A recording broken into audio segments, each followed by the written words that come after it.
Next, we're going to perform the inspection and examination of the heart. Jason, can I examine your heart? Sure. Okay.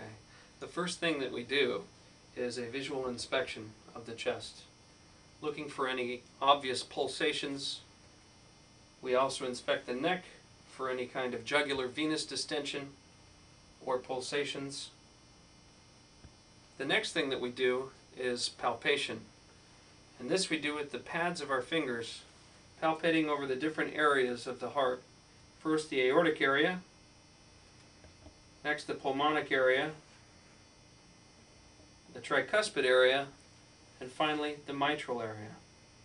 In this we're doing also feeling for any kind of pulsation or heave or thrill. Next, assessing for thrill, we use the base of our hand, holding it over the lower left sternal border where the right ventricle would be, assessing for any kind of heave. Then we move it over here towards the left side of the chest, over the area of the left ventricle, assessing for heave. Also remembering that over here on the left side of the chest, we're examining for the point of maximum impulse. Okay, finally we do an auscultation of the chest with the stethoscope. This we do initially in the aortic area, the upper aspect of the right sternal border, then the upper aspect of the left sternal border or the pulmonic area, the tricuspid area of the inferior aspect of the left sternal border, and then the mitral area. If a murmur is appreciated, it can also be followed. That is, listening up here in the neck for any kind of radiation of the murmur to the neck, also assessing for bruits. Also, if you could lift your arm, Jason, here, listening for any kind of radiation of a murmur into the axilla. Good.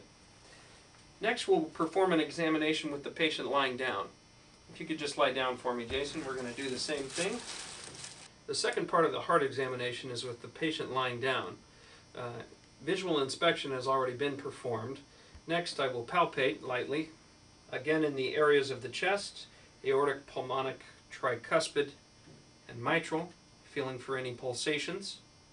An assessment of the carotid arteries is also a good idea. Lightly with your fingers, medial to the aspect of the sternocleidomastoid muscles, looking for JVD. An assessment of JVP can also be made at this point with the patient at a 30-degree angle. Heave can also be assessed at this point also with the heel of the hand over the right ventricle and then again over the left ventricle. Next, auscultation of the chest in the same manner as we did with the patient sitting over the aortic area, using the diaphragm, the pulmonic area, tricuspid, and mitral. Again, if any murmurs are auscultated, you can follow these to the neck or the axilla. Next, I'm going to have Jason, if you could please roll to your left side. Using the bell of the stethoscope, which helps us assess lower sounds, I'm going to place the bell over the mitral area, listening for the low diastolic murmur of mitral stenosis. If you could just move your arm out for me, please. Excellent. Lightly place the bell on the chest and assess the patient in this position. This concludes the heart examination.